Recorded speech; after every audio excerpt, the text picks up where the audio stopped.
Hello everyone, स्वागत है आप सभी का फिर से यथार्थ आईएएस के इस प्लेटफॉर्म पे। और जैसा कि हमने स्टॉप किया था हमारा टॉपिक मेटल एंड मेटलर्जी, ये हम फिर से रिस्टार्ट करने जा रहे हैं। हमारा सेकंड हाफ जो है इसके अंदर जिसमें हम पढ़ेंगे एक्सट्रैक्शन ऑफ मेटल्स।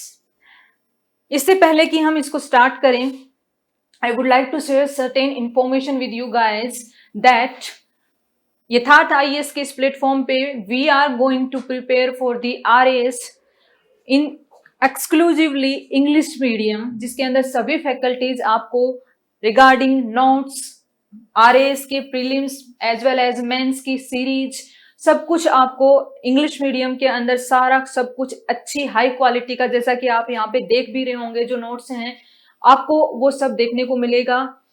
और ये वाला जो टॉपिक है हम साइंस के जो हमारा केमिस्ट्री का जो पोर्शन है उसमें से कर रहे हैं मेटल एंड इसके metallurgical process. So let's continue with the topic, जिसमें हमने अभी तक क्या क्या पढ़ा था। हमने पढ़ा था अपना difference between metal and non metal and properties के अंदर हमने पढ़ा था आपकी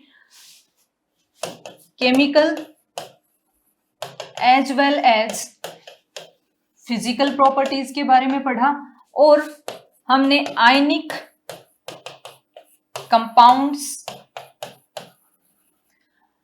मेटल एंड नॉन मेटल दोनों की प्रॉपर्टीज के बारे में पढ़ा था। आयनिक कंपाउंड्स के बारे में पढ़ा था और उनकी प्रॉपर्टी और उनकी बॉन्ड और उनके मेल्टिंग पॉइंट एटसेट्रा, इनके बारे में हमने सारी कंप्लीट जो है बेसिक इंफॉर्मेशन ले ली थी। अब हम जो है आगे मूव करते हैं और ये जानते हैं कि ये जो सब्सटेंसेस जिनको हमने अलग अलग कैटेगरी के अंदर डिवाइड कर दिया है, अब इन सब्सटेंसेस को यदि पर्टिकुलरली हम बात करें किन सब्सटेंसेस की, जो मेटेलिक ओर्स होते हैं उनका एक्सट्रैक्शन कैसे करना है, उनको रिफाइन कैसे करना है, then after we can use them. So extraction of the metals जो है ये हमारा नेक्स्ट टॉपिक है। और एक्सट्रैक्शन ऑफ जो मेटल होता है वो आपका होता है on the basis of reactivity level. और ये मैंने पहले ही समझा दिया था, रिएक्टिविटी का मतलब क्या होता है, कितना हाईली रिएक्टिव है वो मेटल। यदि वो रिएक्टिव होता है तो वो बाकी के साथ में जल्दी जल्दी रिएक्ट होकर के अलग अलग प्रोडक्ट्स बनाता है। और यदि नॉन रिएक्टिव है, फॉर एग्जांपल आपका गोल्ड, आपका सिल्वर, प्लेटिनम, तो ये क्या करते हैं, ये कम रिएक्टिव के अंदर आते हैं, तो ये आपकी जो प्योर फॉर्म होती है उसके अंदर हमें मिल जाते हैं और ये अपनी बाकी प्रॉपर्टीज को इंटैक्ट रखते हैं, ओरिजिनल रखते हैं इन सब के रेस्पेक्ट में। So basically extraction of the metal is done on the basis of their reactivity level, क्योंकि रिएक्टिव जितना होता है उसी के अकॉर्डिंग उसकी क्या होती है, ओर्स डिसाइड होते हैं। सो इसके लिए हम क्या करेंगे, हमारे मेटल्स को तीन कैटेगरी में बांटेंगे। जो आपका सबसे पहले है कि metals of high reactivity, metals of medium reactivity and the metals of low reactivity जो होते हैं, इनको हम कैसे कैसे क्या करेंगे, एक्सट्रैक्ट करेंगे। एक्सट्रैक्ट करने के बाद में रिफाइन करेंगे और हमें प्योर मेटल मिलेगा। इस चीज की सीरीज के अंदर जो है गोल्ड, सिल्वर, प्लेटिनम एटसेट्रा जो है वो हमारे प्योर फॉर्म के अंदर, फ्री फॉर्म का मतलब होता है, फ्री स्टेट का मतलब होता है आपका गोल्ड जो है उसको फ्री फॉर्म अदर एलॉयज। देखिए सबसे पहले कुछ बेसिक चीजें होती हैं उनको हमें समझ लेना ज्यादा जरूरी है। यदि मैं बोल रही हूं एक वर्ड एलॉय, तो एलॉय का मतलब होता है आपका इसके अंदर एक मेटल 1 है, इसके साथ में यदि मेटल 2 को भी ऐड कर दिया जाए तो क्या बन जाएगी, आपकी मेटल 3 बन जाएगी। जैसा कि मैंने लास्ट क्लास के अंदर भी एग्जांपल दिया था आपका bronze, brass, these are the alloys of the metal. तो जो मेटल्स रिएक्टिव होती हैं वो दूसरी जो सब्सटेंसेस होते हैं उनके साथ मिलकर के एलॉय बना लेती हैं, क्रूड फॉर्म के अंदर होती हैं। जो नॉन रिएक्टिव होती हैं वो आपकी क्या होती हैं, फ्री यानी कि प्योर स्टेज के अंदर मिल जाती हैं। जैसे कि आपका क्या होता है AU, यानी कि ये साइन होता है आपका गोल्ड का। ये एक एग्जाम्पल है। इसी के साथ में एक अन्य एग्जाम्पल आपका है प्लेटिनम। प्लेटिनम आपको प्योर फॉर्म में मिल जाता है। अब प्योर ऐसा नहीं है कि बिल्कुल सोना चमकता हुआ मिलता है। सोने के क्या करना पड़ता है, वो अपने किसी और के साथ में एलॉय बनाया हुआ नहीं मिलता, लेकिन उसको मिट्टी, धूल एटसेट्रा इसके साथ में होते हैं, उनको अलग कर दिया जाता है। उसकी टेक्निक्स जो है मेटलर्जिकल प्रोसेस होते हैं, वो उनकी टेक्निक्स को हम आने वाली जो है आगे की स्लाइड्स के अंदर डिस्कस करेंगे। ये कुछ तो जो मेटल होंगी वो आपको फ्री स्टेट यानी कि जो है प्योर फॉर्म में मिलेंगी। Metals at the top of the activity series, for example potassium, sodium, calcium, magnesium and aluminium, ये इतनी रिएक्टिव होती हैं कि कभी भी ये प्योर यानी कि फ्री स्टेज के अंदर नहीं मिलती। ये हमेशा किसी न किसी दूसरी मेटल या एलिमेंट के साथ में मिक्स फॉर्म में मिलेंगी। ये नॉर्मल रूप से आपकी प्योर फॉर्म में नहीं मिलती हैं। फॉर एग्जाम्पल जो है आपका कैल्शियम होता है, तो कैल्शियम हमेशा जो है मोस्ट कॉमनली क्या मिलता है, या तो कैल्शियम कार्बोनेट की फॉर्म में मिलेगा या आपको ये लाइम की फॉर्म में मिलेगा। इस प्रकार से जो कैल्शियम होता है ये कंप्लीटली एक प्योर कैल्शियम के रूप में हमें बहुत ही कम देखने को मिलेगा। So on the basis of that, we can say that if we are going to extract our metals, तो उसमें आपको क्या करना होगा, जो रिएक्टिविटी लेवल है उसको डिसाइड करना होगा, और रिएक्टिविटी लेवल के आधार पे हम इनको 3 कैटेगरीज के अंदर क्या कर सकते हैं, इनके मेथड्स को डिफाइन कर सकते हैं।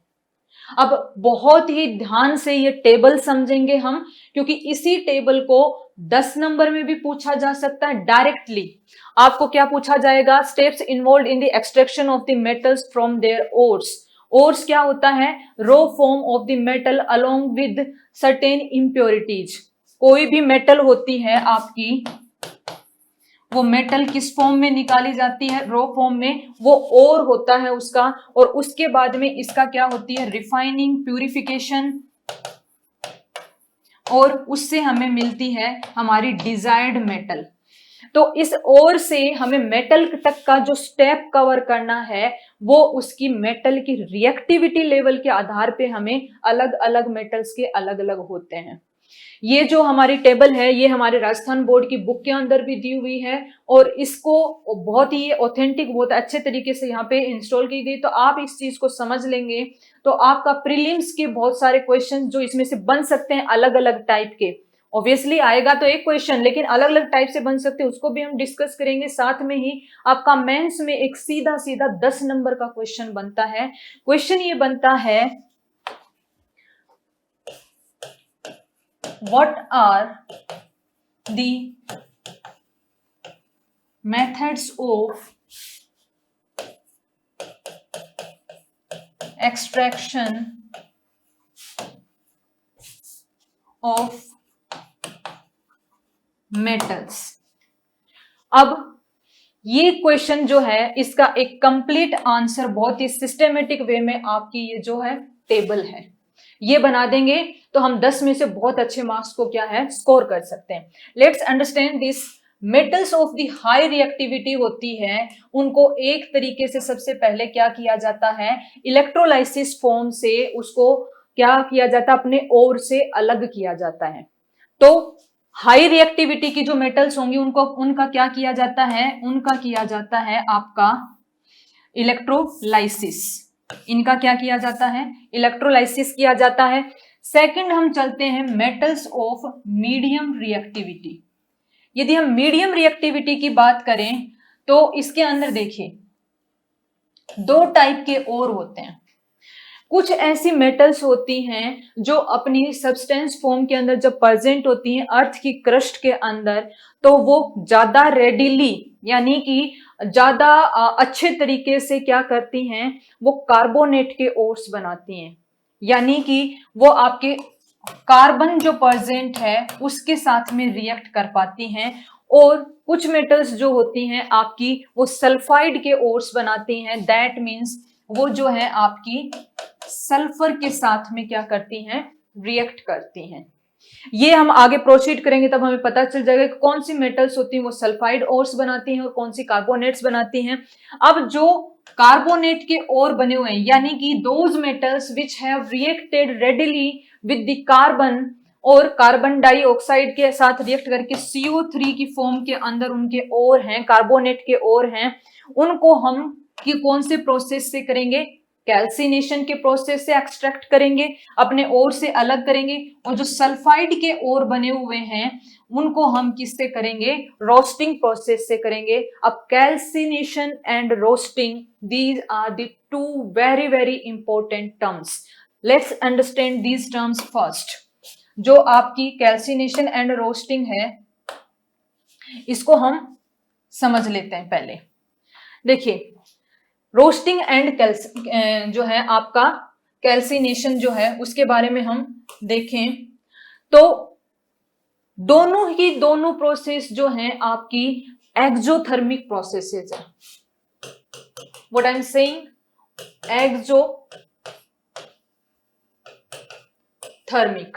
That means both of these process release a high amount of energy। Exothermic reaction होती है तो उसका मतलब क्या होता है, दैट रिएक्शन, ये जो है आपका रिएक्शन को डिनोट करता है, that reaction which release high amount of energy in form of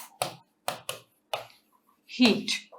वो रिएक्शन क्या कहलाती हैं, आपकी एक्सोथर्मिक रिएक्शंस कहलाती हैं। एक्सोथर्मिक रिएक्शन होने की वजह से दोनों के दोनों जो आपका रोस्टिंग और कैल्सिनेशन होता है इसमें हाई अमाउंट ऑफ एनर्जी क्या होती है, रिलीज होती है। अब देखिए, एक होती है इसके अपोजिट आपकी कौन सी होती है, एंडोथर्मिक, जिसमें अपोजिट होता है। उस रिएक्शन को करवाने के लिए, जो आपके एंडोथर्मिक रिएक्शंस होती हैं उनको कंप्लीट करवाने के लिए हमें बाहर से एनर्जी पुट करनी पड़ती है, यानी कि यहाँ पे एनर्जी जो है एंडोथर्मिक में एनर्जी सप्लाई करनी पड़ती है। यहाँ पे एनर्जी क्या करनी होती है, हमें सप्लाई करनी होती है। अब हम यहाँ पे इसको समझते हैं। ओके, रोस्टिंग एंड कैल्सिनेशन। रोस्टिंग में क्या होता है, ore is heated in the excess present of air, यानी कि दोनों के अंदर क्या होता है, सबसे पहला पॉइंट मैं आपको क्लियर करना चाहती हूँ कि चाहे वो रोस्टिंग हो चाहे वो कैल्सिनेशन हो, दोनों ही हीटिंग प्रोसेस होते हैं। कंडीशन और डिफरेंस सिर्फ एक ही चीज का है कि जो आपकी रोस्टिंग होती है इसके अंदर O2 की एक्सेस अमाउंट प्रेजेंट होती है, यानी कि हीट किया जाता है उस ओर को, उस जो हमने रो फॉर्म के अंदर मेटल निकाली है उसको गर्म किया जाता है, मेल्ट किया जाता है in the presence of, excess presence of oxygen और air. On the other hand जो कैल्सिनेशन होता है ये अब्सेंस, यानी कि यहाँ पे एयर प्रेजेंट नहीं होती है, in the absence of air, और एयर से यहाँ पे मेरा मतलब है in the absence of oxygen, इसको क्या किया जाता है, हीट किया जाता है, तब वो क्या कहलाता है, आपका कैल्सिनेशन कहलाता है। तो आई होप आपको ये वाला जो पॉइंट है क्लियर हुआ होगा। अब रोस्टिंग हमेशा किसके लिए की जाती है, आपके सल्फाइड ओर्स जो होते हैं, यानी कि मान लीजिए आपका सिल्वर है, सिल्वर के साथ में यदि सल्फर मिला हुआ है तो जो AgS वाला जो फॉर्म होगा इसके अंदर AgS2 होता है, क्योंकि आपकी सिल्वर की वैलेंसी क्या होती है, +2 होती है। तो सिल्वर सल्फाइड जो होगा तो उसके लिए हम कौन सा यूज करेंगे, सिल्वर सल्फाइड के लिए हम रोस्टिंग करेंगे। अब प्रोसेस क्या है कि मुझे सिल्वर सल्फाइड से क्या एक्सट्रैक्ट करना है, ऑब्वियस सी बात है, मेरी मेटल क्या है, सिल्वर, तो यहां से मुझे सल्फाइड को निकालना है। तो ये वाला जो प्रोसेस है, यानी कि silver sulphide which is a ore of the sulphide, और मेटल कौन सी है, सिल्वर, तो उसके अंदर से मुझे सिल्वर निकालनी है, तो मुझे कौन सा करना होगा, रोस्टिंग करना होगा, क्योंकि ये क्लियरली मेंशन किया हुआ है कि सल्फाइड ओर्स के लिए हम कौन सा प्रोसेस यूज में लेते हैं, रोस्टिंग लेते हैं। SO2 is produced along with the metal oxide, और इसके अंदर क्या होता है, इस आगे हम एक एग्जांपल से भी इस रिएक्शन को समझेंगे। मेटल का ऑक्साइड मिलता है। यानी कि यदि हम आपका रोस्टिंग कर रहे हैं तो कर किसकी रहे हैं, मेटल सल्फाइड की रोस्टिंग कर रहे हैं। और मेटल सल्फाइड को रोस्ट करने से हमें मिल क्या रहा है, रोस्टिंग का मतलब क्या हो गया, एक्सेस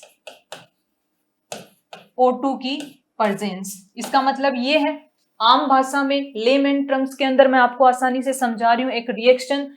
अब मेटल के सल्फाइड में से यहां पे रोस्टिंग करने के बाद में एक तो बचेगा मेटल का ऑक्साइड और दूसरी जो है आपकी SO2 यानी कि सल्फर डाइऑक्साइड जो है वो निकल जाएगी बाहर इन the form of gas. Actual में ये रिएक्शन होती है।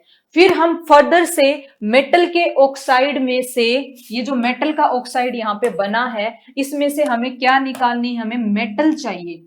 हमारा अल्टीमेट टारगेट क्या है, ओर में से मेटल निकालना। तो हम क्या करेंगे, इस मेटल के ऑक्साइड में से जब भी किसी चीज का ऑक्साइड होता है और उसमें से ऑक्साइड को हटाना हो तो हमें क्या करना होता है, रिडक्शन करना होता है। रिडक्शन प्रोसेस क्या होता है, reduction process is opposite to the oxidation. दो प्रोसेस होते हैं, एक होता है आपका रिडक्शन, एक होता है ऑक्सीडेशन।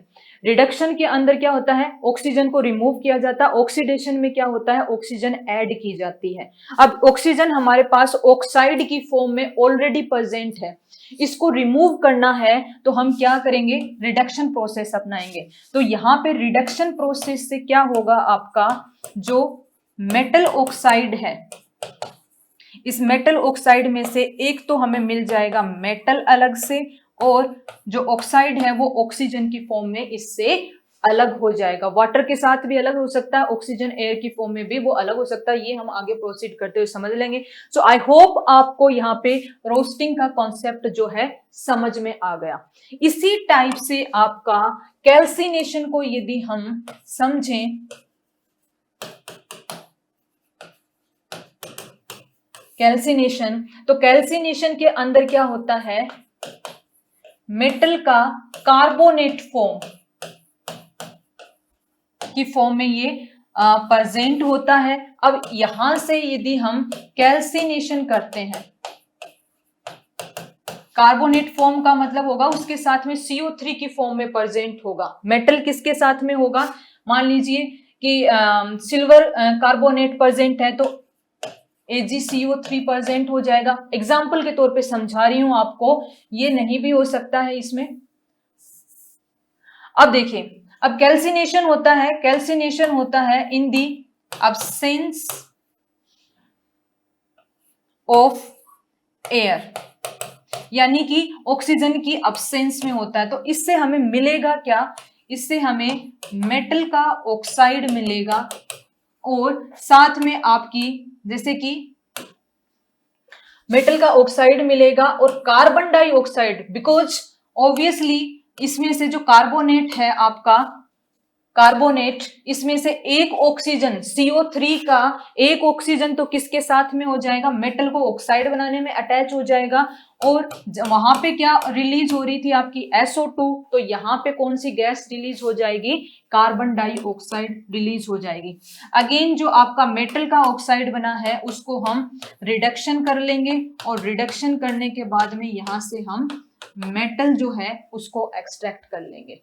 ये प्रोसेस होता है आपका दोनों के दोनों किसके अंदर, कैल्सिनेशन एंड रोस्टिंग के अंदर। अब दो तीन जो इसके अंदर हैं चीजें आपको फटाफट फिर से मैं रिवाइज करवा देती हूँ।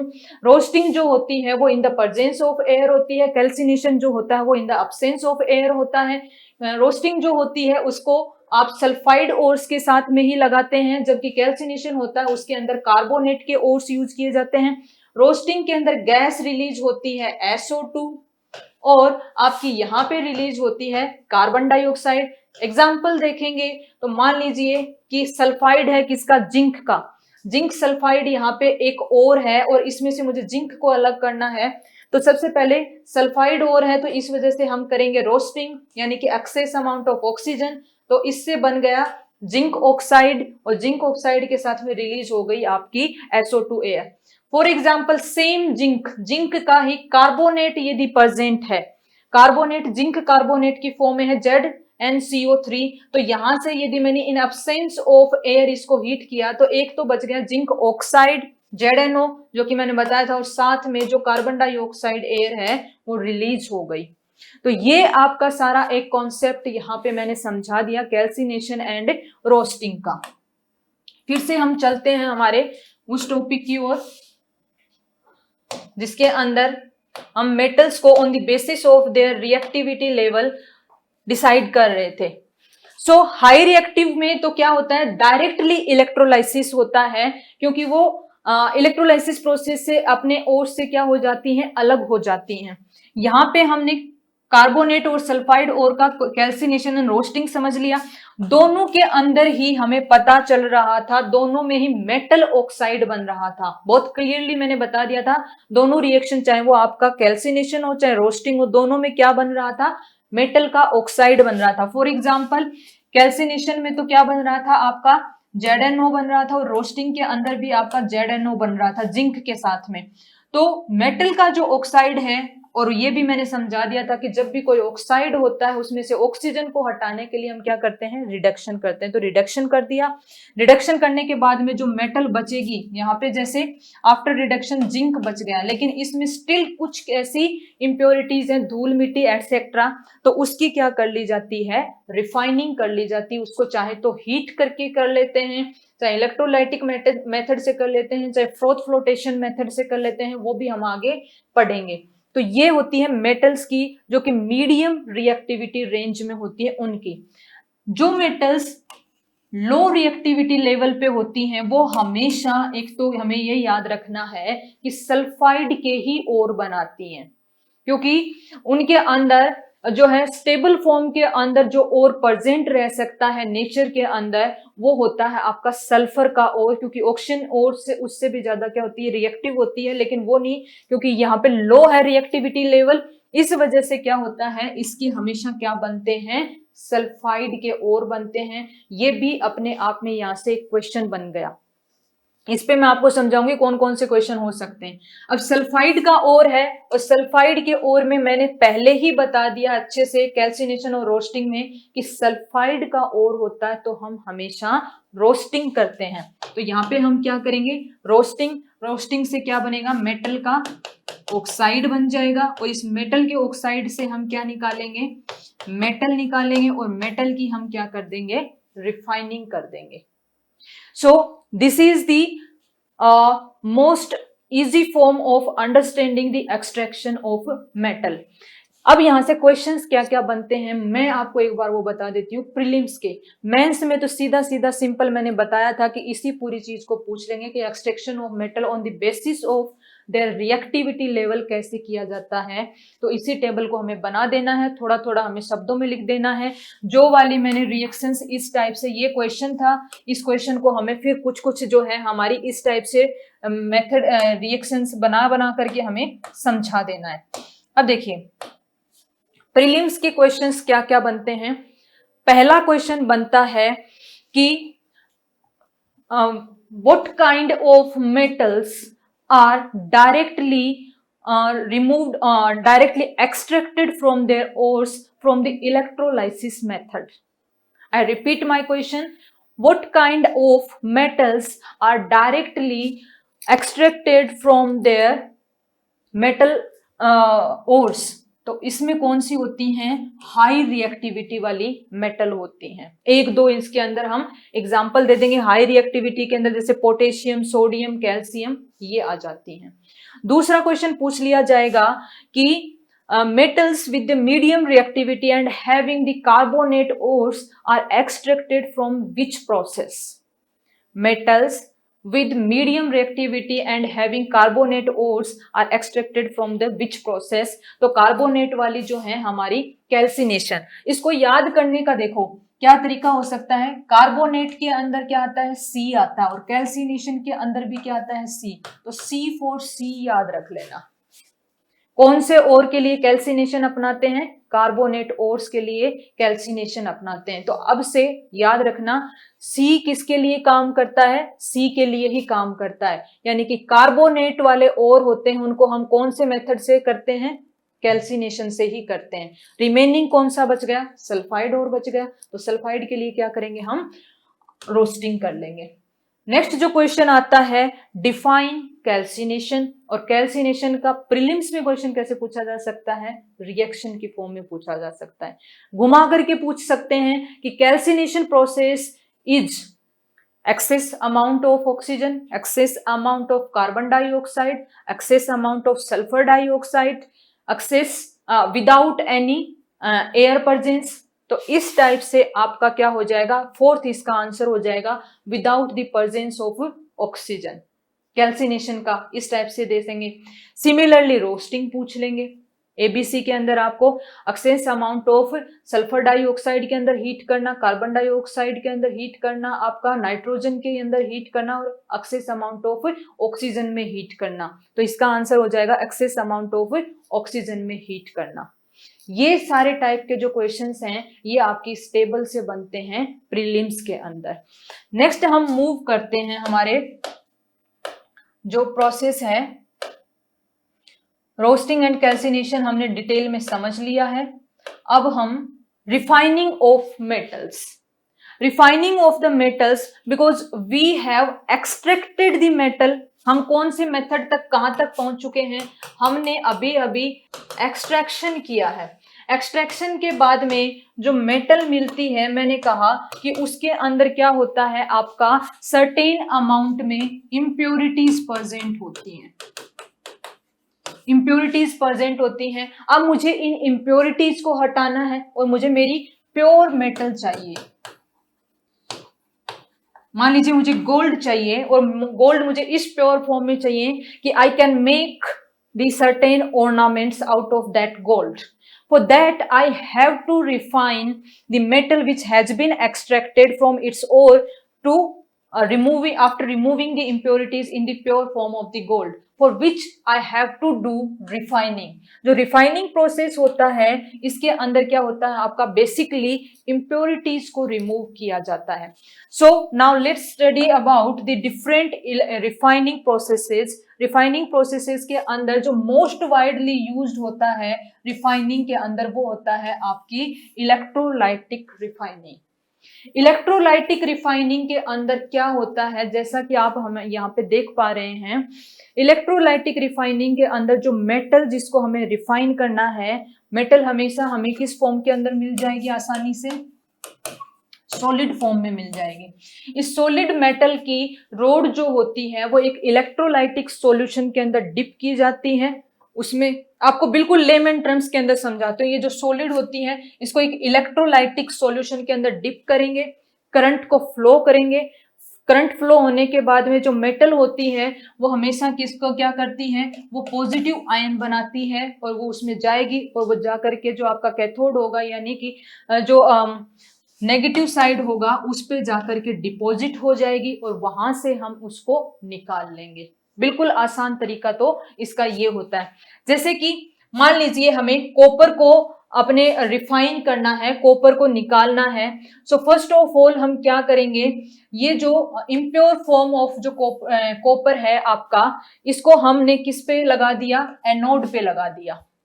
एनोड पे ये हमने सॉलिड फॉर्म में जो एक्सट्रैक्ट की थी कॉपर, उसको यहाँ पे रख दिया और ये पॉजिटिव साइड से कनेक्टेड है। और एक हमने क्या किया, कैथोड के ऊपर जो प्योर फॉर्म के अंदर कॉपर थी, पहले से ही जो प्योर थी उसको यहाँ पे रखा हमने। अब क्या हुआ, प्योर जो कैथोड है ये अन्य कोई भी हो सकती मेटल, लेकिन बेसिकली ये लगते हैं। अब यहाँ पे इलेक्ट्रोलाइटिक सॉल्यूशन कौन सा है? एसिडिफाइड कॉपर सल्फेट सॉल्यूशन है, यानी कि CuSO4 वाला सॉल्यूशन जो है, यहाँ पे ये सॉल्यूशन आपको जो नजर आ रहा है इसके अंदर इसको रखा दिया। अब करंट फ्लो हुआ, की को जैसे ही स्विच को ऑन किया तो यहाँ पे ये क्या हो गया, आपका पॉजिटिव हो गया। पॉजिटिव होते ही कॉपर, जैसे मैंने बताया कि मेटल जो होती है वो किसकी नेचर की होती है? पॉजिटिव की। तो यहाँ से रिपेल हो गई। इस इलेक्ट्रोलाइटिक सॉल्यूशन के अंदर जैसे करंट फ्लो होता है, ये क्या होती है आपकी copper in the form of Cu+2 जो है आपका Cu+2 की फॉर्म में रिलीज होना स्टार्ट हो जाता है।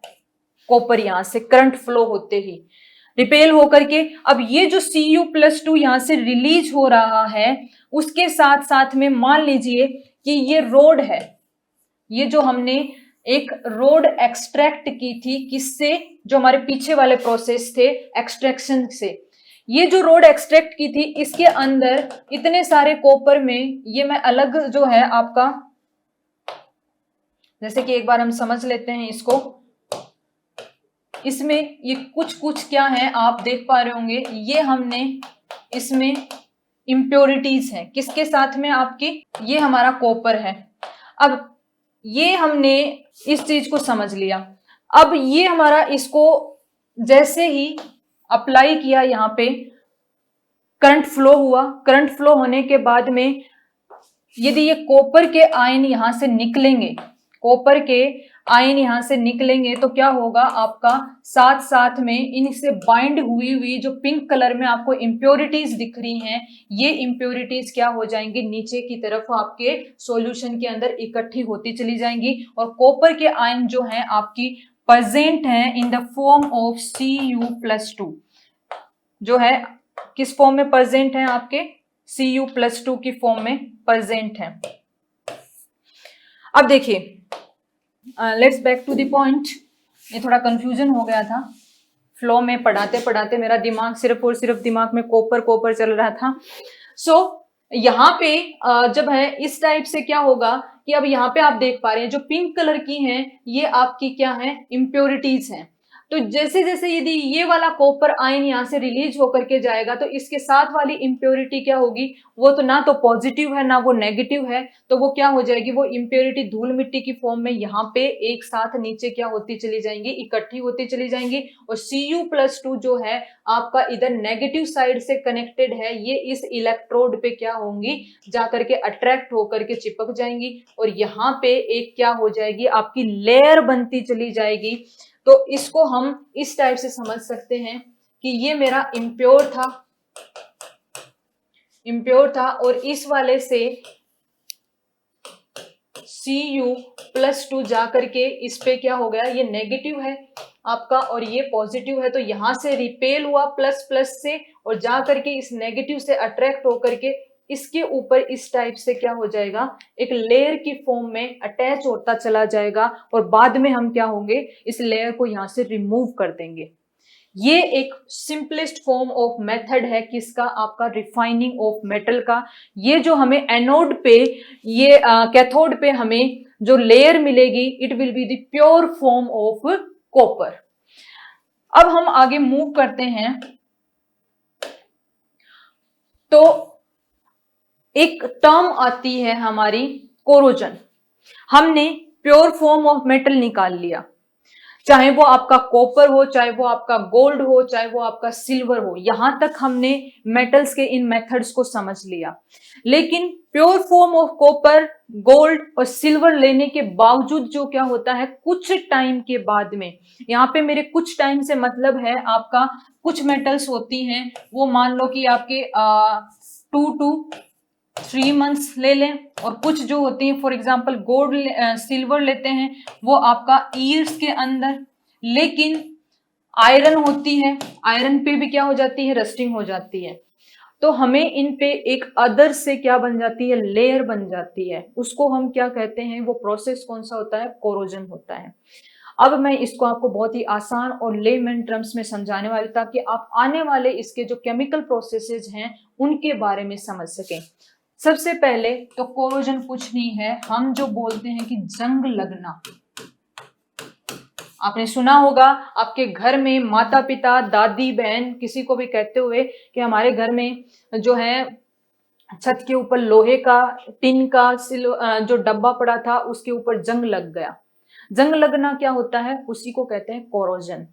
आपकी मम्मी की या आपकी बहन की कोई भी जो है सिल्वर की पाजेब, सिल्वर की अंगूठी, कोई भी इस टाइप का सिल्वर का बना हुआ ऑर्नामेंट होता है, वो क्या हो जाता है, टार्निश होकर के ब्लैक कलर का हो जाता है, तो वो भी क्या होता है, जंग लगना।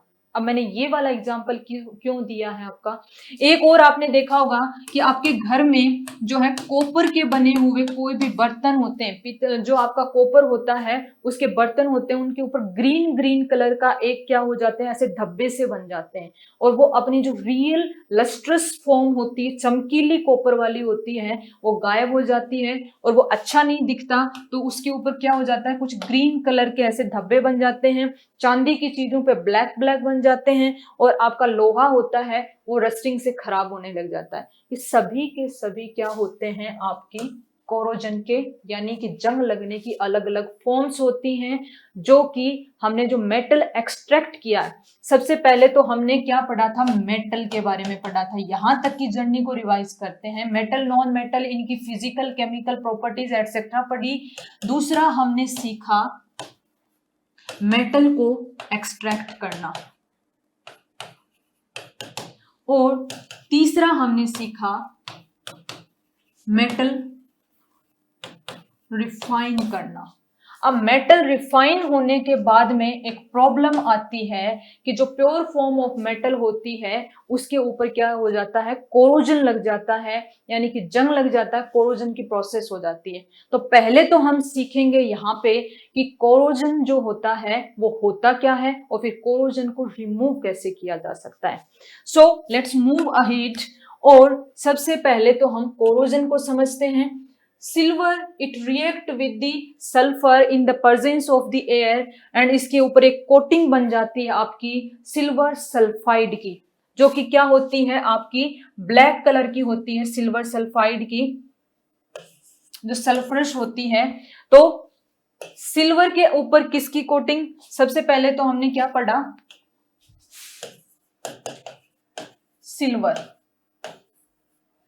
सिल्वर के साथ में जब ये एयर में होता है, सॉरी ये जो है एटमॉस्फेयर या आपके जो सिल्वर जो है अर्थ क्रस्ट के अंदर जो प्रेजेंट होता है सल्फाइड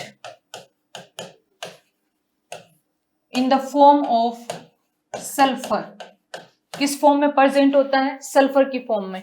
तो ये जो सिल्वर है इस सल्फर के साथ में रिएक्ट करता है तो क्या बना लेता है, आपका सिल्वर सल्फाइड बना लेता है। तो जो मैं एग्जांपल दे रही थी कि आपकी मम्मी, आपकी बहन की कोई भी चांदी का ऑर्नामेंट होता है, या आपने खुद ने भी पहना हो, कोई चांदी की अंगूठी पहनी हुई हो, तो वो थोड़े टाइम बाद में क्या हो जाती है, ब्लैक हो जाती है। तो वो क्या होता है, उस सिल्वर के ऊपर सिल्वर सल्फाइड के साथ में जो कोटिंग बन जाती है एक, ये सिल्वर सल्फाइड जो होता है माय डियर फ्रेंड्स, ये होता है आपका ब्लैक कलर का। इसी वजह से वो क्या होती है, चांदी की चीजों पे ब्लैक कलर की कोटिंग हो जाती है, तो वो चांदी का क्या होता है, कोरोजन होता है। इन द सिमिलर वे यदि कॉपर होता है तो कॉपर क्या बना लेता है, अपने साथ में कॉपर कार्बोनेट बना लेता है in the presence of moist carbon dioxide. जब कॉपर आपके घर में जो पीतल के बर्तन हैं, वो हमेशा ऑब्वियस सी बात है बर्तन होगा वो खुले में रखा हुआ है, और उसी खुले एनवायरनमेंट के अंदर क्या होता है, आपकी कार्बन डाइऑक्साइड प्रेजेंट होती है। कार्बन डाइऑक्साइड को यदि साथ में क्या मिल जाए, नमी मिल जाए, मॉइस्ट का मतलब होता है some amount of water is present in the air in the form of moist, यानी कि कुछ आपके नमी वाली हवा हो, तो उसमें कॉपर के साथ में ये रिएक्ट करके क्या बना लेगी, कॉपर कार्बोनेट बना लेगी, CuCO3 बना लेगी। और ये जो कॉपर कार्बोनेट होता है ये ग्रीन कलर का होता है, और ये कोटिंग की फॉर्म में, जो मान लीजिए कि आपका ग्लास है कॉपर का, तो इसके बाहर जो है कोटिंग की फॉर्म में जमा हो जाता है। इसी वजह से कॉपर जो कि आपको कंप्लीटली कॉपर के जो बर्तन आपको येलो चमकीले कलर के दिखने चाहिए, उन पे क्या हो जाते हैं, ग्रीन कलर के धब्बे बन जाते हैं। सिमिलर वे में आयरन जो होता है, यानी कि लोहा, लोहे को यदि मॉइस्ट एयर का मतलब होता है कि एयर के साथ में आपका कुछ अमाउंट में वाटर प्रेजेंट है, ड्रॉपलेट्स की जो वाटर की ड्रॉपलेट्स प्रेजेंट हैं, उसके साथ में जब रिएक्ट करता है तो क्या बना लेता है, Fe2O3 बना लेता है, आयरन ऑक्साइड। और आयरन ऑक्साइड होता है Fe2O3, ये ब्राउन कलर का होता है। ये जो आयरन की आपकी लोहे की सीट थी, लोहे की चद्दर थी, आपके घर के खिड़की के अंदर लोहे की ग्रिल लगी हुई है, तो यदि वो आपके बारिश का मौसम होता है तो उसमें आप ये ज्यादा आसानी से देख सकते हैं, ऑब्जर्व कर सकते हैं। तो उस मौसम में क्या होता है, एयर के अंदर ऑब्वियसली बात है वाटर ड्रॉपलेट्स प्रेजेंट होती हैं, वो रिएक्ट करके उस लोहे की ग्रिल के साथ में क्या बनाएंगे, Fe2O3 आयरन ऑक्साइड बनाएंगे, और ये क्या होगा, उसके ऊपर डिपॉजिट हो जाएगा ब्राउन कलर का। तो इसी को क्या बोलते हैं, रस्टिंग बोलते हैं। धीरे धीरे उस मटेरियल को क्या कर देता है, खराब कर देता है। These are certain important examples जिनके ऊपर डायरेक्ट क्वेश्चन पूछे जा सकते हैं। डायरेक्ट क्वेश्चन क्या पूछे जा सकते हैं, क्विकली हम इसको देख लेते हैं। क्वेश्चन ये पूछा जा सकता है कि कॉपर का जो कोरोजन होता है उसका प्रोडक्ट क्या बनता है, due to the corrosion of copper what product is formed, तो उससे बनता है copper carbonate. Similarly due to the corrosion of silver what product is formed, silver sulphide. इस टाइप से आपका कलर पे पूछा जा सकता है कि व्हाट इज द कलर, और match the following, iron oxide, silver sulphide, due to the corrosion जो है आपका कलर मैच करवा लेंगे। So this is the basic thing about the corrosion, और कैसे कैसे हमने जो कुछ फेमस एग्जाम्पल हैं जिन पे क्वेश्चन पूछे जा सकते हैं उनको समझा। अब हम जो है टेक्निक्स की बात कर लेते हैं, किसको लेकर के, आपके कोरोजन को प्रिवेंट करने की टेक्निक। मोस्ट इंपोर्टेंटली जो है आपकी 4 टेक्निक्स को क्या किया जाता है, यूटिलाइज किया जाता है टू प्रिवेंट दी कोरोजन, जिसमें से सबसे पहले है आपकी गैल्वेनाइजेशन। गैल्वेनाइजेशन होता है coating of zinc on a metal. क्या किया जाता है, गैल्वेनाइजेशन का मतलब है आपका सिंपल कोटिंग ऑफ जिंक। और ये कोटिंग किस तरीके से की जाती है, ये इलेक्ट्रोप्लेटिंग और इलेक्ट्रो कोटिंग जो मेथड होता है उससे की जाती है। हम डिटेल में पढ़ेंगे आगे गैल्वेनाइजेशन प्रोसेस को। दूसरा जो प्रोसेस होता है वो इलेक्ट्रोप्लेटिंग होता है। इलेक्ट्रोप्लेटिंग के अंदर एक्सक्लूसिवली ये नहीं है, यहाँ पे तो क्या होता है, एक्सक्लूसिवली सिर्फ जिंक को यूज किया जा रहा है। गैल्वेनाइजेशन के अंदर प्लेटिंग कोटिंग करने के लिए किसको यूज किया जा रहा है, सिर्फ जिंक को किया जा रहा है। और ये किसकी होती है, ये सल्फाइड ओर्स के अंदर ज्यादा यूज में होती है। इलेक्ट्रोप्लेटिंग के अंदर क्या होता है, हम कुछ इलेक्ट्रिक करंट फ्लो करके उसमें से कोरोजन होना रोकते हैं, उसको एनोडाइज्ड करके, यानी कि it has the certain electrical properties, उसकी वजह से क्या होता है, कोरोजन उस पर डिपॉजिट नहीं होता है। For example the handles of the bicycle, इस टाइप से इसमें क्या करते हैं, हम इलेक्ट्रिक करंट को यूटिलाइज करते हैं। टिनिंग क्या होता है, to add the tin, tin जो धातु होती है उसकी कोटिंग करना क्या कहलाता है, आपका टिनिंग कहलाता है। फॉर एग्जाम्पल जो हम कुकिंग के वेसल्स होते हैं, कुकिंग जिसके अंदर खाना पकाया जाता है, उसमें रस्टिंग नहीं हो, उसमें कोरोजन नहीं हो, उसके ऊपर आसपास उसके अंदर क्या की जाती है, टिन की कोटिंग की जाती है, तो उसको क्या कहते हैं, हम टिनिंग कहते हैं। एनोडाइजिंग क्या होता है, coating of the metal of films with their oxides, यदि हम करते हैं उसके ऑक्साइड्स के साथ में हम उसको कोट कर देंगे तो उसकी वजह से भी कोरोजन नहीं होगा। ये वाला पर्टिकुलर मेथड आपका क्या कहलाता है, एनोडाइजिंग कहलाता है। ये सारे मेथड जो हैं हम 1 बाय 1 क्या करेंगे, डिटेल के अंदर डिस्कस करेंगे, जिसके अंदर आपका जो है सबसे पहला मेथड आता है galvanisation.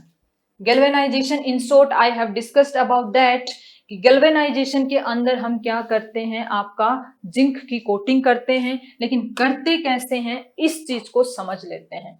So the first method to remove the corrosion और to protect the pure form of metal from the corrosion, इसके लिए हम क्या कर रहे हैं, गैल्वेनाइजेशन प्रोसेस अपना रहे हैं। किस चीज के लिए है, कोरोजन से बचाने के लिए, किसको, हमारी प्योर मेटल को बचाने के लिए हम गैल्वेनाइजेशन कर रहे हैं। तो इसके अंदर हम क्या करते हैं, in this process a thin layer of, एक बहुत ही पतली जिंक और कोट जिंक जो होती है बहुत, उसको हम अप्लाई करते हैं थिकर मेटल। फॉर एग्जाम्पल मान लीजिए कि ये वाली जो मेटल है, कोई भी मेटल है जिसको मुझे कोरोजन से बचाना है, उसको मुझे क्या करना होगा, इसके ऊपर एक thin layer of zinc apply कर दूंगी। अब जिंक जो है ये रिएक्ट नहीं करेगा, बाकी से इसको रिएक्ट नहीं करने देगा, इस ये जो मेटल है मेरी, इसको बाकी एनवायरनमेंट के साथ में यदि रिएक्ट नहीं करने देगा तो ये मेटल किससे बची रहेगी, मेरी कोरोजन से बची रहेगी। ये बेसिक कॉन्सेप्ट है। और इसको अप्लाई कैसे किया जा रहा है आपका, इसको अप्लाई इस तरीके से किया जा रहा है, प्रोसेस रेजिस्ट करता है from the corrosion of the metal. तो देखिए इसमें हम क्या लेते हैं, एक इलेक्ट्रोलाइटिक सॉल्यूशन ले लेते हैं जिंक का, और साथ में ही जिंक जो है हमारा एक मेटल है जो कि टेंडेंसी रखता है +2 वैलेंसी की, इसको हम अप्लाई कर देते हैं एनोड यानी कि positive part of the battery.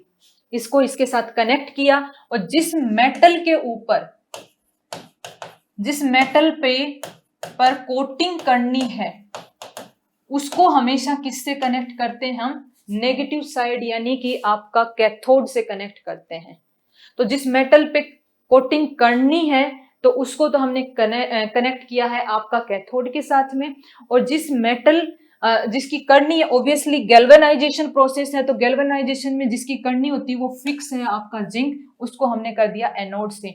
इसको इलेक्ट्रोलाइटिक सॉल्यूशन जो है आपका एक्वस सॉल्यूशन होता है, यानी कि वाटर के साथ में होता है, उसमें डिप किया, जैसे ही करंट फ्लो होता है यहाँ से जिंक जो है वो Zn+2 की फॉर्म में रिलीज होगा एनोड साइड से, और वो आपका नेगेटिव साइड जो है कैथोड इसकी ओर अट्रैक्ट होगा, और जा करके यहाँ पे क्या हो जाएगा, डिपॉजिट हो जाएगा। अब जैसे जैसे ये इस पे डिपॉजिट होगा, एक बहुत ही थिन लेयर जिंक की जो है हमारी इस मेटल के ऊपर क्या होगी, बन जाएगी, और इस मेथड से क्या हो जाएगा, इसको जितना हम डिप करेंगे उतने उतने एरिया में इसके ऊपर डिपॉजिट हो करके इसको एक कोटिंग प्रोवाइड कर देगी इसके चारों ओर। That's why this metal could not react further with the air और विद द अदर सब्सटेंसेस, क्योंकि ये डायरेक्ट कांटेक्ट में आ ही नहीं पाएगी, इससे क्या रहेगी, ये कोरोजन से प्रोटेक्टेड रहेगी। This method is known as galvanisation. Let's move to the next, that is electroplating. Electroplating के अंदर क्या होता है आपका, electroplating is basically the process of plating the metal on to the other by the hydrolysis, यानी कि एक metal को दूसरी मेटल पे डिपॉजिट करना। ये क्या हो गया आपका, जर्नलाइज्ड फॉर्म हो गई, और इसी जर्नलाइज्ड फॉर्म में एक मेटल यदि एक्सक्लूसिवली हमेशा जिंक को सिलेक्ट कर लिया जाए तो वही चीज क्या हो जाएगी, गैल्वेनाइजेशन हो जाएगी। I can say that galvanisation is the specific process of electroplating. This statement is very true, क्योंकि वहां पे भी क्या हो रहा है, मेथड या प्रोसेस तो यही वाला यूज हो रहा है, बट एक्सक्लूसिवली जिस मेटल को हमें कोट करवाना है वो मेटल क्या यूज में ले रहे हैं, हम जिंक यूज ले रहे हैं। तो गैल्वेनाइजेशन एक स्पेसिफिक प्रोसेस है किसका, आपका इलेक्ट्रोप्लेटिंग क्या। तो ये चीज कहते ही आपके दिमाग में पूरा प्रोसेस जो है आई थिंक वो रिवाइज हो गया होगा, क्योंकि बेसिक प्रोसेस तो आपका वही यहाँ पे यूटिलाइज हो रहा है। सो इसको यूज किया जाता है डेकोरेटिव पर्पस के लिए। फॉर एग्जाम्पल मान लीजिए कोई बहुत ही एक आपका है सुंदर सा यूटेंसिल है, आपको इसे कोरोजन से बचाना है, या फिर आपको क्या करना है, मान लीजिए मुझे इसके हैंडल पे कोई डिफरेंट मेटल का कोटिंग चाहिए to decorate it, to make it more beautiful. मान लो कि मुझे जो है ये पूरा का पूरा जो है आपका किसका बना हुआ है, कॉपर का बना हुआ है, येलो कलर में है, और I want to use this particular handle in the white colour, and white colour जो आपका होता है किसका होता है, सिल्वर का होता है। So what I will do, ये जो आपका है इसको लगाने से पहले मैं इसके ऊपर क्या कर लूंगी, इस हैंडल के ऊपर एक इलेक्ट्रोप्लेटिंग मेथड से सिल्वर को डिपॉजिट करवा दूंगी, तो ये क्या हो जाएगा आपका, व्हाइट कलर में हो जाएगा। तो इस टाइप के डेकोरेटिव पीसेस बनाने के लिए इस प्रोसेस में हम क्या करते हैं, इलेक्ट्रिक करंट का फ्लो करवाते हैं और रिड्यूस करते हैं the dissolved metal in the cations and develop a lean coherent metal coating on the electrode. So वही प्रोसेस है, बस इसके अंदर हमें प्रोसेस के अंदर क्या कर दिया, जनरलाइज्ड कर दिया। साथ में ही हमने यहाँ पे जिंक के अलावा बाकी कोई भी मेटल की हम कोटिंग कर सकते हैं। अगर हम एक्सक्लूसिवली हमेशा जिंक यूज कर रहे हैं तो वो आपका गैल्वेनाइजेशन बन जाता है। अब देखिए इसमें क्या हो रहा है, यहाँ पे बैटरी को अप्लाई किया है, कॉपर इलेक्ट्रोड है, यहाँ पे कॉपर इलेक्ट्रोड है, पॉजिटिव साइड है, तो ऑब्वियस सी बात है कि ये कॉपर की जो इसके अंदर से Cu+2 की फॉर्म में क्या होगा, रिपेल होकर के इस सॉल्यूशन के अंदर जो है आपका कॉपर निकल जाएगा। और ये वाला जो कॉपर है ये नेगेटिव साइड है आपकी, और ये क्या आपका बन जाएगा, आपका एनोड बन जाएगा। तो इसके ऊपर कैथोड बनेगा ये, और इस पे जाकर के आपका ये जो कॉपर है ये क्या हो जाएगा, डिपॉजिट होता चला जाएगा।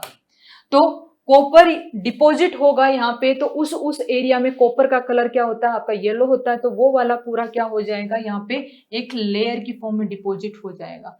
This is one of the example.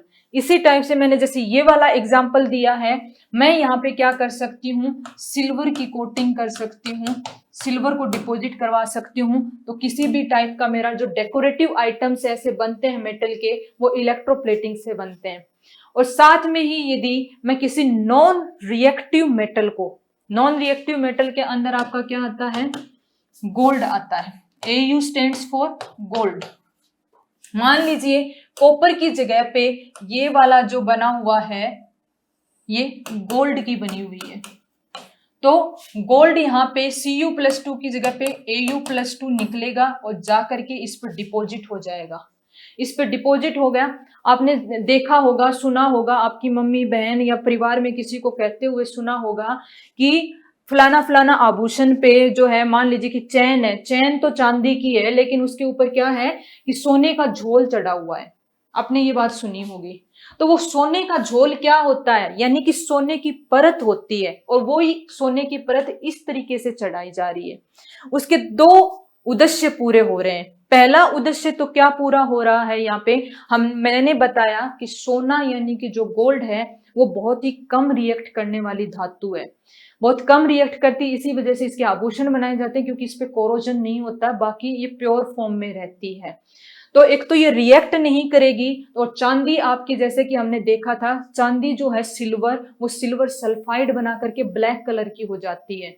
तो उस पर यदि सोने की परत हमने चढ़वा ली तो चांदी आपकी खराब नहीं होगी। दूसरी जो है आपकी सुंदरता जो है उस आभूषण की, आप गोल्ड की फॉर्म में उसको और ज्यादा लस्ट्रस, ज्यादा चमक वाली उसको यूटिलाइज कर सकते हैं। तो दोनों चीजें हो गई। पहली बात कि कोरोजन को रोक रही है, चांदी के कोरोजन को रोक रही है, जो चांदी की चैन थी आपकी उसको कोरोड हो सकती थी, और दूसरा उसकी सुंदरता यानी कि डेकोरेटिव। तो दोनों ही यहाँ पे क्या हो रहे हैं, आपके मेथड्स की, इस मेथड की वजह से दोनों पर्पज पूरे हो रहे हैं। आई होप आपको ये पॉइंट यहाँ पे क्लियर हो गया होगा। Let's move to the next method, that is anodising. Anodising के अंदर आपका क्या होता है, the main reason for anodizing is to protect the aluminium। यहां पे हमें किसको प्रोटेक्ट करना है, आपको एल्यूमिनियम को प्रोटेक्ट करना है। Anodising is an electrochemical process that converts the metal surface into a decorative, durable and corrosion resistant anodic oxide। ठीक है, ये किसके अंदर कन्वर्ट कर देता है, उस पर्टिकुलर मेटल को हमें एनोडिक ऑक्साइड के अंदर कन्वर्ट कर देता है। फॉर एग्जाम्पल यहाँ पे एनोडाइजिंग का कोई आपका वो नहीं है। मान लीजिए कि ये कोई भी आपकी मेटल है, इस मेटल के अंदर हमें क्या करना है, एनोडाइजिंग प्रोसेस में एल्यूमिनियम की हमें इसमें कोटिंग करनी होगी। सो एल्यूमिनियम की बात कर रहे हैं हम कि यहाँ पे मेन रीजन फॉर एनोडाइजिंग जो है, प्रोटेक्ट करना है किसको, एल्यूमिनियम को। जैसे कि हमने अभी तक देखा था, आपका कॉपर को देखा हमने सिल्वर को देखा और आयरन को देखा। इन तीन के बारे में तो हम डिटेल में बात कर चुके हैं। अब बात आती है एल्यूमिनियम की। सो एल्यूमिनियम को यदि हमें प्रोटेक्ट करना है तो उसको हमने क्या कर दिया, आपका यहाँ पे एल्यूमिनियम आपकी एक मेटल होती है, वो भी आपकी क्या होगी, पॉजिटिव, यानी कि वो आपकी कैटाइन फॉर्म के अंदर प्रेजेंट होगी, उसको हमने कनेक्ट किया किसके साथ में, कैथोड के साथ में कनेक्ट कर दिया। और pure form of the metal जो होती है वो आपका यहाँ पे क्या हो जाएगी, डिपॉजिट हो जाएगी। एक तरीका तो ये होगा, लेकिन दूसरा आपका क्या होता है कि इस वाले प्रोसेस के अंदर पर्टिकुलरली जो आपका एनोडाइजिंग है, इसमें ये कोशिश की जाती है कि एल्यूमिनियम जो है आपका वो किसकी फॉर्म में रहे, एनोड की फॉर्म में रहे।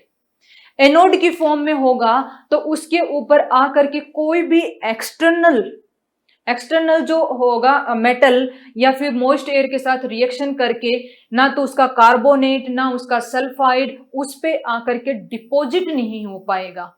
क्यों? देखिए, यदि एल्यूमिनियम पॉजिटिव नेचर का है और यहाँ पे उसको बना करके रख रखा है और जैसे ही इस पे डिपॉजिट होगा तो ये रिलीज कर देगा ना उसको Al+ की फॉर्म में, तो हमेशा ये क्या रहेगा, आपका प्रोटेक्ट रहेगा इन the form of pure aluminium. So anodizing process is specifically used for protecting aluminium। ये क्वेश्चन जो है आपका प्रीलिम्स के अंदर इस पे पूछा जा सकता है कि एल्यूमिनियम के जो है एल्यूमिनियम को प्रोटेक्ट करने के लिए कोरोजन से हमें कौन सा मेथड यूज करना चाहिए, तो वो हमें करना चाहिए anodising, that means to connect aluminium और to have aluminium in the form of a anode. Next आगे हम यदि चले तो आपका आता है टिनिंग। टिनिंग जो प्रोसेस है, जैसा कि मैंने इंट्रोडक्टरी पार्ट के अंदर इसके अंदर बताया था, टिनिंग का मतलब होता है वो आपका टिन की कोटिंग करना। जैसे गैल्वेनाइजेशन के अंदर हमने किसकी कोटिंग की थी, जिंक की कोटिंग की थी, जिंक की कोटिंग की थी वहां पे। और यदि हमें टिन की कोटिंग कर ली, जिंक की जगह पे हमने टिन की कोटिंग की है, तो वो आपका पर्टिकुलर प्रोसेस क्या कहलाएगा, कोरोजन से बचाने के लिए वो आपका कहलाता है टिनिंग प्रोसेस कहलाता है। हॉट डिपिंग टिनिंग प्रोसेस, इसके अंदर क्या होता है, माइल्ड स्टील है, स्टील को इन द फॉर्म ऑफ रोप क्या किया जा रहा है, यहाँ पे धीरे धीरे इसको इसमें से डाला जा रहा है किसके अंदर, पिकलिंग। पिकलिंग का मतलब होता है टू ऐड इट और to pass through the diluted H2SO4। Pickling का मतलब क्या होता है, H2SO4 जो आपका सॉल्यूशन है उसमें से इसको निकालना, फिर इसके ऊपर क्या किया जाता है ZnCl2, और फाइनली जो होता है आपका ये प्योर फॉर्म में आ जाता है तो टिनिंग की जाती है, यानी कि इसको टिन के सॉल्यूशन के अंदर निकाला जाता है। तो ये आपका क्या होगा, फाइनल जो प्रोडक्ट होगा वो टिन्ड स्टील होगा। देखिए इसके बारे में थोड़ा समझ लेते हैं। Tinning is the process of thinly coating the sheets of the wrought iron और स्टील। सबसे पहले आयरन प्लस स्टील, यानी कि आइदर आयरन और स्टील, इन दोनों को कोरोजन से बचाने के लिए कौन सा प्रोसेस यूज में लिया जा सकता है। क्वेश्चन यहाँ पे क्वेश्चन क्या बनता है आपका प्रीलिम्स के अंदर और मेंस में 2 मार्क्स का, व्हाट प्रोसेस इज यूज्ड और अप्लाइड टू प्रोटेक्ट आयरन। यदि आयरन नहीं है तो इसकी जगह पे दूसरा क्वेश्चन क्या आ सकता है, स्टील।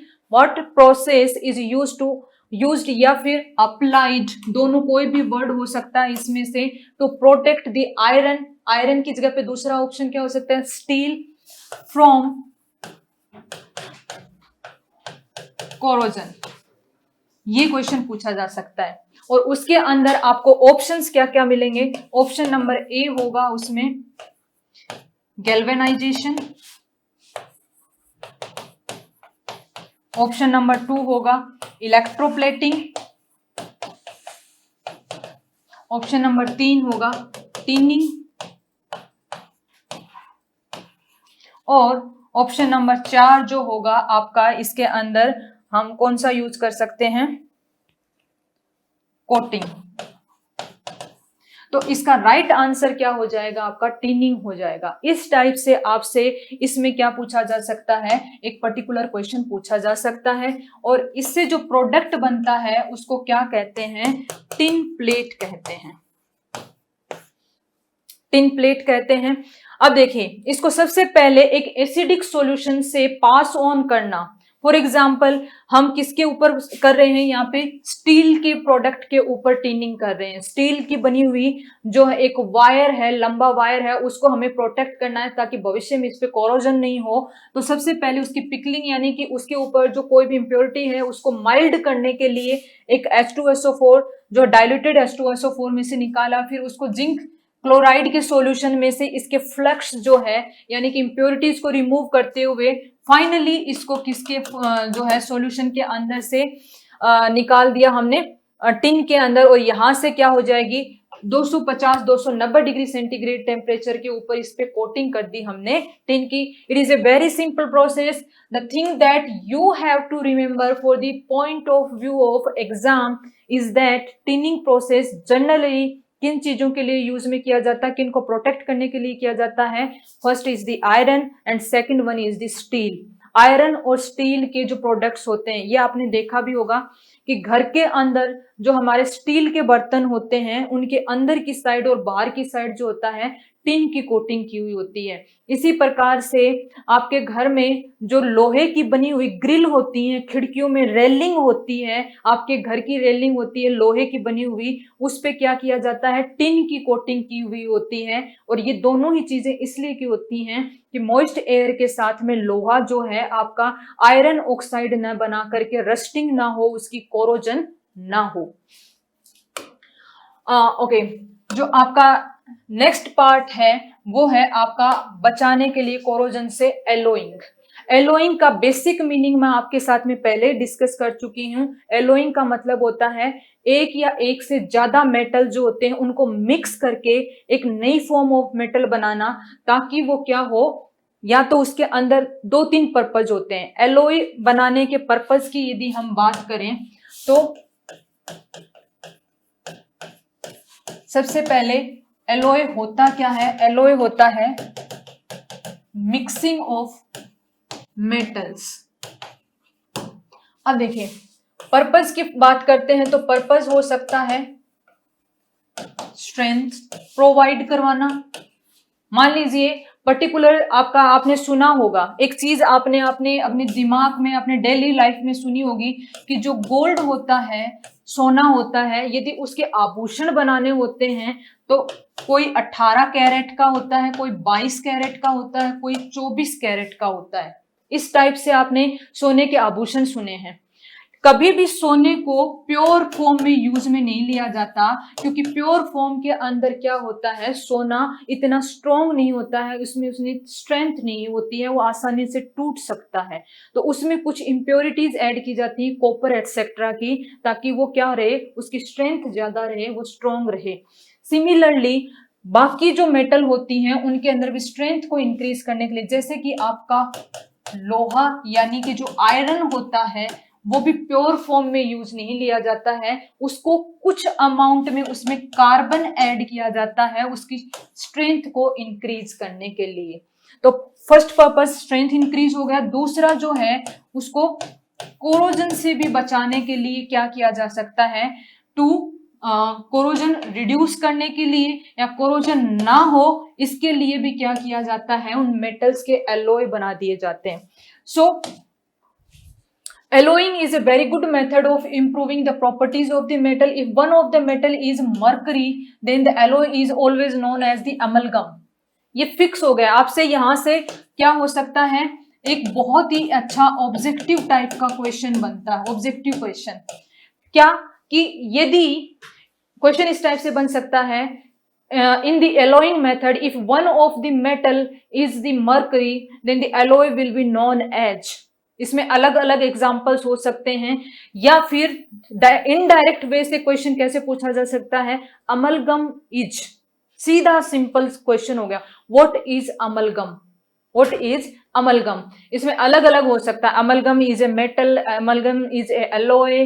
तो हमें इसका आंसर क्या हो जाएगा, अमलगम जो है वो एलोय है, बट किस टाइप का एलोय है, वन ऑफ द मेटल जो फिक्स हो गई है अमलगम के अंदर वो है आपकी मर्क्यूरी, यानी कि 12 यानी कि Hg। मर्क्यूरी का साइन क्या होता है, Hg होता है।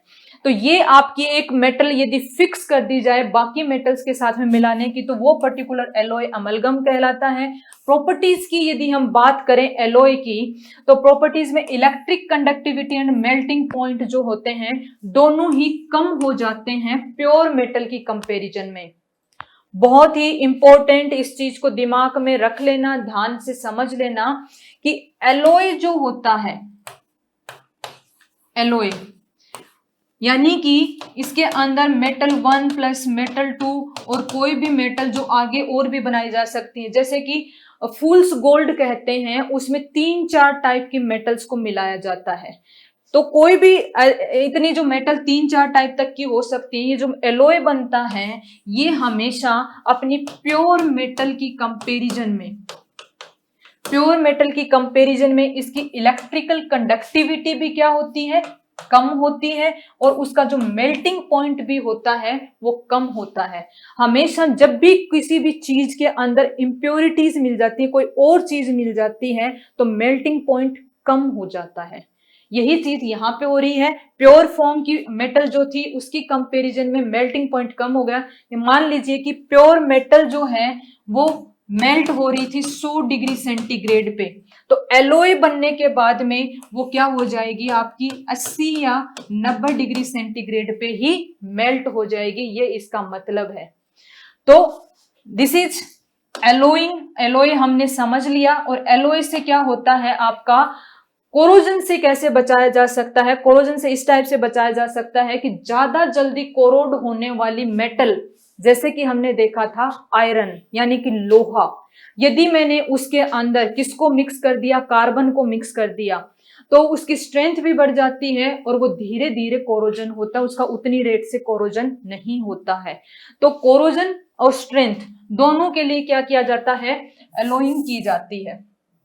देखिए जैसे कि pre mixing of the powders, जैसे इसमें आयरन है, क्रोमियम है, मोलिब्डेनम है, एल्यूमिनियम एंड टिन जो है, इनको क्या किया, मिक्स कर दिया मैकेनिकल तरीके से, इनको आपस में मिक्स कर दिया और फिर उसको क्या किया, चार्जिंग एंड सीलिंग कर दी, और फाइनली जो है आपका एक एलॉय बन जाएगा। दूसरा जो है मेथड यूज किया जा सकता है, इसके अंदर एक मेटल दूसरी मेटल इन सबको हीट किया, हीट करके इनको एक कंप्लीटली आपस में चिपका दिया और फिर इसको क्या कर दिया, हमने प्रेस कर दिया, तो एक हमें न्यू टाइप की मेटल बन जाएगी। तो इन तरीके से हम क्या कर सकते हैं, इनको एलॉय कर सकते हैं।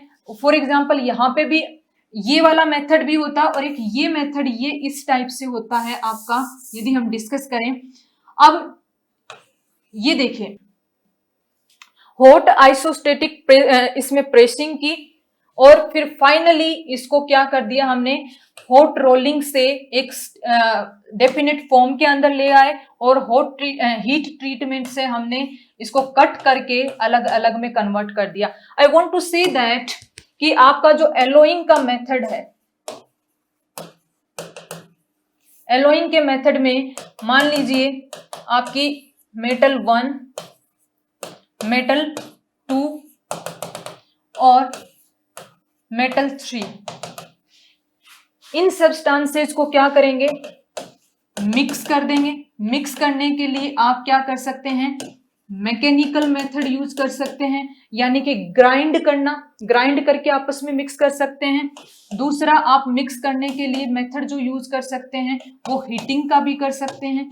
हीटिंग मेथड के अंदर आपका क्या हो जाएगा, हीटिंग मेथड में इनको गर्म किया, पिघलाया और पिघला करके आपने क्या किया, एक पर्टिकुलर बिकर में इन सबको क्या कर दिया, मिक्सर की सहायता से मिक्स कर दिया। देन आफ्टर क्या करेंगे, आप इसको कूल करेंगे और कूल करके आप इसमें मान लीजिए ये सीट बन गई और इसको आप फिर क्या करेंगे, कटर की हेल्प से अलग अलग पार्ट्स में काट सकते हैं।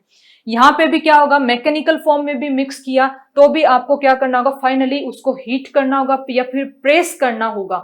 हीट नहीं करते हैं तो दूसरा मेथड क्या होता है, प्रेस करना, यानी कि दबाव से इसके अंदर प्रेजेंट हैं, ये सारे मिक्स हो चुके हैं, अब इसको इतना ज्यादा प्रेस किया कि ये एक सीट की फॉर्म में कन्वर्ट हो गया और फिर उसको फिर हमने क्या कर लिया, स्मूथ आउट करके कट कर लिया।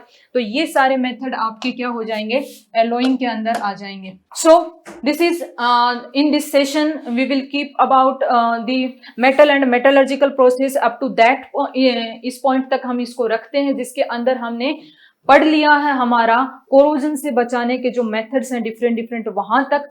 इन the next class we will study about the metallurgical principles and their methods, which is again very important for the 10 marks question point of view.